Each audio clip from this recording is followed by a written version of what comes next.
আসসালামু আলাইকুম বন্ধুরা, আপনারা সবাই কেমন আছেন? আশা করি ভালো আছেন। আজ আমি আপনাদের বানিয়ে দেখাবো বাড়িতে থাকা একদম ছোট আলুর দিয়ে আলুর দমের রেসিপি।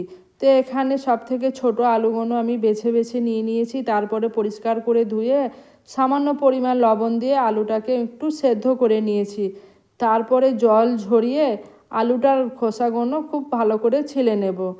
তো আলুর খোসাও আমার ছাড়ানো হয়ে গেছে। এদিকে গ্যাস ওভেনের মধ্যে আর কড়াইয়ে তেলটাকে খুব ভালো করে গরম করে নিয়েছি। এরপরে এই গরম তেলের মধ্যে আমি আলুগুলো অল্প অল্প করে দিয়ে ভেজে নেব। তবে এখানে ভাজার সময় কিন্তু কোনো রকম মশলা আমি দেব না, শুধুমাত্র আলুটাকেই ভেজে নেব। আলুটা এরকমভাবে সেদ্ধ করে তারপরে তেলের মধ্যে ভেজে নিলে কিন্তু টেস্টটা কিন্তু আরও অনেক বেড়ে যায়। তো এখানে আমার মোটামুটি আলু সবই ভাজা হয়ে গেছে। ভালো করে তেল ঝরিয়ে এরপরে আলুটাকে আমি তুলে নেব। তবে বাড়িতে এরকম ছোট আলু থাকলে অবশ্যই আজকের এই ভিডিওটা দেখে আপনারা আলুর দম বানিয়ে নেবেন। আশা করি খুব ভালো লাগবে। তা আলু ভাজা হয়ে গেছে। এরপরে ওই তেলের মধ্যেই কিন্তু আমি আলুর দমের রেসিপিটা বানিয়ে নেব। তো ওই তেলের মধ্যে দিয়ে দিলাম গোটা মশলার ফোড়ন, দিলাম দুটো এলাচ, দারচিনি ও একটি তেজপাতা। তারপরে সমস্ত কিছুকে একটু হালকা করে ভেজে নিয়ে আবারও আমি এর মধ্যে দিয়ে দিলাম গোটা জিরে। তারপরে জিরেটাকেও একটু বেশ ভালো করে লালচে করে ভেজে নেব এবং দিয়ে দিলাম 2-4টে কাঁচা পাকা লঙ্কা। তবে ঝালটা আপনারা যেরকম খাবেন সেরকম পরিমাণ বুঝে দেবেন। তারপরে দিয়ে দিলাম কুচানো পেঁয়াজ। তারপরে সমস্ত কিছুকে বেশ হালকা করে একটু ভাজা ভাজা করে নিচ্ছি।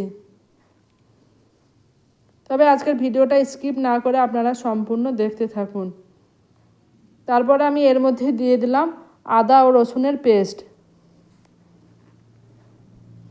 এখন যেহেতু মটরশুঁটির সময়, আমাদের প্রত্যেকের বাড়িতেই কম বেশি মটরশুঁটি আছে, তাই আজকে এই আলুর দমের মধ্যে আমি মটরশুঁটিও দিয়ে নিলাম।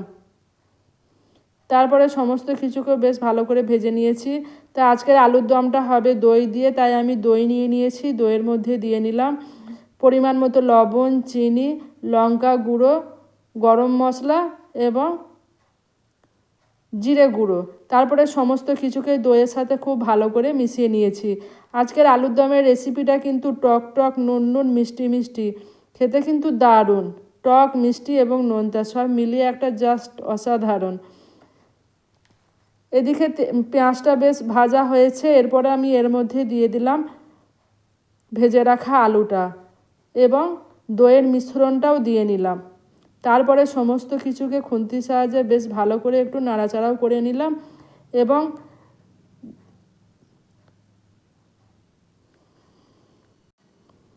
এবং দইয়ের ওই বাটিটা ধুয়ে আমি পরিমাণ মতো পানিও দিয়ে নিলাম।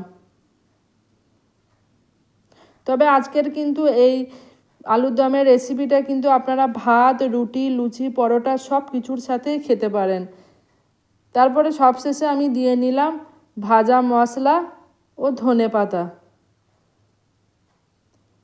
তারপরে বেশ ভালো করে আলুটাকে একটু ফুটিয়ে নিতে হবে।